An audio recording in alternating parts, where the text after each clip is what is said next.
உலகெங்கும் வாழும் ராஜ் தொலைக்காட்சி அன்பர்களே, என் நெஞ்சிற்கு இனிய நேயர்களே, உங்கள் அத்துணை பேருக்கும் உங்கள் ஆத்மார்த்த ஜோதிடர் நங்கநல்லூர் டாக்டர் பஞ்சநாதனின் இனிய காலை வணக்கங்கள். இது நம்முடைய இன்றைய ராசி பலன்கள் நிகழ்ச்சி. இன்னைக்கு பிறந்த நாள், திருமண நாள் கொண்டாடக்கூடிய அன்பர்களுக்கு எனது உளப்பூர்வமான வாழ்த்துக்கள். நமது இன்றைய ராசி பலன்கள் நிகழ்ச்சியிலே இன்னைக்கு நம்ம பார்க்க போவது அக்டோபர் மாதம் 30ஆம் தேதி 2025ஆம் ஆண்டு பலன்களை பார்க்க போகிறோம். தமிழ் வருடத்தில் விசுவாவசு வருடம் ஐப்பசி மாதம் 13ஆம் நாள். இன்னைக்கு வியாழக்கிழமை. சந்திர பகவான் திருவோணம் நட்சத்திரத்தில் இன்னைக்கு பயணம் பண்ணிட்டு இருக்காரு காலையில். இன்னைக்கு தான் திருவோண விரதம். இந்த திருவோண விரதம் இருக்கிறதுங்கிறது ரொம்ப விசேஷமான ஒரு விஷயம். மேஷராசி என்பர்களே, 10ஆம் இடத்துல சந்திர பகவான் திருவோணம் நட்சத்திரத்தின் மேல போயிட்டு இருக்காருங்கும் போது கண்டிப்பா திருவோண விரதம் இருக்கணும். மேலை நாடுகள்ல இப்பெல்லாம் இன்டர்மிட்டன்ட் ஃபாஸ்டிங் அப்படிங்கிறாங்க.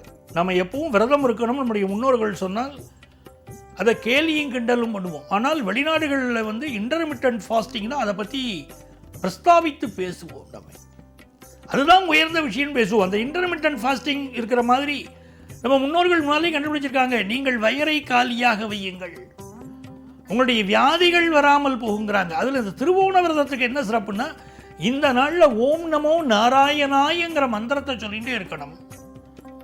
உடலும் சுத்தமாகும், உள்ளமும் சுத்தமாகும். மனோவியாதிகளிலிருந்து மன அழுத்தங்களிலிருந்து விடுபட வைக்கும். இந்த நாள் மேஷராசிக்காரர்களுக்கு வேலை வாய்ப்பாக இருக்கட்டும், பிஸ்னஸாக இருக்கட்டும், குடும்பமாக இருக்கட்டும், சந்தோஷமாக இருக்க போகிறது. ரொம்ப நல்ல நாள். ரிஷபராசி என்பர்களே, எதிராவது ஒரு விஷயத்தில் ஆழ்ந்து இருப்பீங்க. அந்த விஷயத்தை ரொம்ப நல்லா பண்ணணும் சிந்தனையில் இருப்பீங்க. எதை பற்றி சிந்தனையோ மனசில் ஓடிண்டே இருக்கும். இந்த ரிஷபராசிக்காரர்களுக்கு இப்போ புதுசாக எதையாவது கற்றுக்கொள்ளக்கூடிய ஒரு ஆர்வம் வரும். எதையாவது சாதிக்கிறோம், நல்ல சம்பாதிக்கிறோம் அப்படிங்கிற எண்ணம் வரும். சுக்கிர பகவான் நீச்சமாக இருக்கிறதுனால சில தடைகள் வாழ்க்கையில் இருந்துருக்கு. அப்போ என்ன செய்யணும்? பக்கத்தில் உள்ள கோவிலில் போய் தீபம் ஏற்றி வழிபாடு செய்தால் இந்த நாள் ரொம்ப நல்ல நாளாக இருக்கும். வியாபார லாபம் கூடும், வேலை வாய்ப்பு நன்கு கிடைக்கும். மிதுன ராசி என்பர்களே, 8ஆம் இடத்துல சந்திர பகவான் போயின்னு இருக்கார். உத்திராட நட்சத்திரம், திருவோண நட்சத்திரம், பிறகு உத்திராட நட்சத்திரம் சொல்ற சந்திர பகவான் 8ஆம் இடத்துல போகும்போது புதிய காரியங்களை பண்ணக்கூடாது. இந்த மனசு இருக்கே, அப்பதான் குரங்கு சேட்டை பண்ணும், தப்பு தப்பா யோசிக்கும். நல்லா இருக்கக்கூடிய நேற்று வரை நல்லா இருந்திருப்போம். இன்னைக்கு போய் ஆபீஸ்ல யாரை கிரிட்டிசைஸ் பண்ணக்கூடாது அவங்கள பண்ணுவோம். உயரதிகாரியை பத்தி பேசுவோம். இந்த கிரிட்டிசைஸ் பண்ண விட்டு நம்மள ஒரு சிக்கல்ல மாட்டி விட்டு இந்த நாள் வேடிக்கை பார்ப்போம். அதே போல இன்னைக்கு தான் சில பேர் பைக் ரேஸ்ல பசங்க போவாங்க. இந்த மாதிரி நாட்களில் பயணங்களை தவிருங்கோன்னு சொல்லுவோம். புதிய முயற்சிகள் பண்ண வேண்டாம். யாரையும் நிந்தனை பற்றி பேச வேண்டாம். நிந்தனை பண்ணி பேசாம அம்மாவுடைய உடல் நலத்தில் அக்கறை எடுங்க, உங்க உடல் நலத்தில் அக்கறை எடுங்க. அமைதியாக தியானம் செய்யுங்கள். வியாபாரத்தில் லாபம் கூடும் நாள். கடகராசி என்பர்களே, தோன்றில் புகழோடு தோன்றுக அகதியிலார் தோன்றலின் தோன்றாமை நன்று அப்படின்னு வள்ளுவர் சொல்லிட்டார். இந்த உலகத்தில் நீ பிறந்தா உனக்குன்னு ஒரு பேர் இருக்கணுங்கிற அந்த பேர் இப்போ கடகராசிக்காரர்களுக்கு கிடைக்கும். நல்ல வருமானம் கிடைக்கும். புதிய தொழில் துவங்கக்கூடிய சிந்தனை பெருகும். ஃபாரின் ஆப்பர்ச்சுனிட்டி கூடி வரும். எல்லா வகையிலும் வெற்றி உண்டு. உடம்புல மட்டும் ஒரு அசதி வந்துட்டு போகும். சிம்மராசி என்பர்களே, சிம்மராசிக்காரர்களுக்கு தொட்டது துலங்கும். அருமையான நாள். அதே நேரத்தில் வேலை பார்க்குற இடத்துல எந்த கோபத்தையும் காட்டக்கூடாது. ரொம்ப நிதானமாக போயிட்டு வரணும். நீயும் வேண்டாம், உன் வேலையும் வேண்டாம் அப்படின்னு சொல்லிட்டு வரக்கூடாது. சில நிர்வாகங்கள் இந்த மாதிரி நாட்களில் வேணும்னே பணியாளர்களை ஒரு ப்ரெஷர் கொடுத்து வீட்டுக்கு அனுப்பும். நீங்களாவே போயிட்டா நல்லது அப்படின்லாம் சொல்லும். சிம்மராசிக்காரர்களுக்கு இந்த நாள் உடல் நலத்திலையும் கொஞ்சம் அக்கறை எடுத்துக்க வேண்டிய நாள். தேவையான கடன் உதவி கிடைக்கும். கன்னிராசி என்பர்களே, சார் நான் வியாபாரம் பண்ணிட்டு இருக்கேன், எனக்கு நல்ல லாபம் கிடைக்குமா அப்படின்னா வியாபார லாபம் கிடைக்கும்.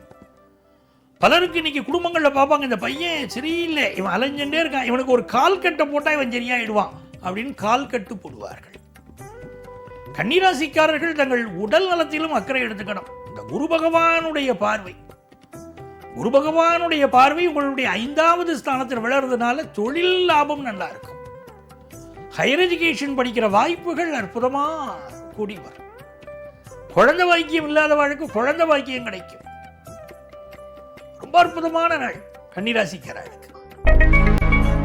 துலாம் ராசி அன்பர்களே, மனசுல இருக்கிற கவலை ஒன்று இன்னைக்கு விலக போறது. நான் என்ன பண்ண போறேன், எப்படி குடும்பத்தை நடத்த போறேன், இந்த சம்பள நெருக்கடி இருக்க என்னால குடும்பத்தை நடத்த முடியுமா, மகளுடைய கல்யாணத்தை எப்படி பண்ண போறேன், மகனை எப்படி நான் படிக்க வைக்க போறேன், இந்த மாதிரியான குழப்பங்கள்.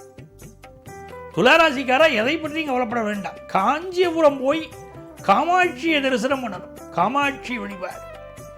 தனதன தந்தன தவிலொலி முழங்கிட தன்மணி நீ வருவாய், பணபன பம்பன பறையொலி கூவிட பன்மணி நீ வருவாய் அப்படின்னு அந்த காமாட்சி வழிபாடு செய்யுங்கோ. எல்லா நன்மையும் தேடி வரும். வியாபார லாபம் இன்னைக்கு கூடும். விருச்சிக ராசி அன்பர்களே, விருச்சிக ராசிக்காரர்களுக்கு குடும்பத்தில் சந்தோஷமான ஒரு செய்தி வரப்போறது. 3ஆம் இடத்துல சந்திர பகவான். கல்யாணம் பற்றின பேச்சுவார்த்தைகள் இன்னைக்கு குடும்பத்தில் நடக்க போறது. கணவன் மனைவிக்கு இடையில் ஒரு அந்யோன்யம் இருக்கும். அதே போல வியாபாரத்தில் புதிய ஒப்பந்தங்களில் கையெழுத்து போடுவீங்க. ஃபாரின் ஆப்பர்ச்சுனிட்டி கூடி வரும். செல்வ செழிப்பு மிகுந்து வரும் நல்ல நாள். தனுசு ராசி அன்பர்களே, தனுசு ராசிக்காரர்களுக்கு இந்த அர்த்தாஷ்டம சனி நடந்துருக்கு. கொஞ்சம் வீட்டிலையும் யாரையும் பகிச்சுக்க வேண்டாம். உடல் நலத்திலும் அக்கறை எடுத்துக்கணும். அதே நேரத்தில் சந்திர பகவான் இன்னைக்கு நம்முடைய தனஸ்தானத்தில் போற நல்ல வருமானத்தை உண்டாக்கி தருவார். பிள்ளையார் வழிபாடு செய்யணும், நல்ல வருமானம் வரும். இந்த மாதிரியான நாட்களில் குடும்பத்து பெரியவர்கள் உடல் நலத்திலும் அக்கறை எடுத்துக்கணும். வியாபாரத்தை பொறுத்த வரைக்கும் நல்ல வியாபார லாபம் இருக்கும். வேலை வாய்ப்பும் மிகச்சிறப்பாக அமையும். மகர ராசி என்பர்களே, மகர ராசி என்பர்களே, இந்த நாள் உங்களுக்கு எல்லா வகையிலும் லாபம் தரும் நல்ல நாளா இருக்கும். குடும்பத்தில் சந்தோஷம் பெருகும். பொருளாதார உயர்வு ஏற்படும் நல்ல நாளாக இருக்கும். நல்ல கல்யாண செய்தி கூடி வரும். நல்ல நண்பர்கள் கிடைப்பார்கள். ஹையர் எஜுகேஷன் வாய்ப்புகள் சிறப்பாக அமையும். கும்பராசி என்பர்களே, இந்த கடன் தொல்லை போட்டு வாட்டுறதே அப்படின்னு நினைச்சிட்டு இருப்பேன். அவர்கள் எல்லாம் சிவபெருமானுக்கு தீபம் ஏற்றி வழிபாடு செய்யணும். கடன் தொல்லைகள் விலக வேண்டும் ஒருத்தர் நினைச்சிட்டா திருவாதிரை நட்சத்திரத்தில் சிவபெருமானுக்கு தீபம் ஏற்றி வழிபடணும். அப்படி வழிபட ஒவ்வொரு மாசமும் திருவாதிரை நட்சத்திரத்தன்னைக்கு சிவபெருமானுக்கு தீபம் ஏற்றி வழிபாடு செய்ய செய்ய கடன் சுமை குறையும். எதிரிகள் தொந்தரவு குறையும். இந்த நாள் வியாபாரம் சிறப்பாக இருக்கும். படிப்பில் நல்ல வளர்ச்சி இருக்கும். மீனராசி அன்பர்களே, ரொம்ப கௌரவமா வாழணுங்க சமுதாயத்தில். அதுதாங்க முக்கியம். நல்ல ஆடை உடுத்தணும், நல்ல கௌரவமா இருக்கணும் அப்படின்னு நினைப்பீங்க. குரு பகவானுடைய பார்வை எல்லா வகையிலும் உயர்த்தி விடும். சந்தோஷத்தை உயர்த்தும், கௌரவத்தை உயர்த்தும். எதிர்பார்க்கிற காரியங்கள் அனுகூலமாக முடியும். அப்பாவுடைய உடல் நலத்தில் அதிக அக்கறை எடுத்துக்கிடணும். அரசு அதிகாரிகள், அரசியல்வாதிகள் இவர்களை பகைச்சுக்க கூடாது. இது நல்ல நாள். அன்பர்களே, நாளைய பதிவில் மீண்டும் சந்திப்போமா?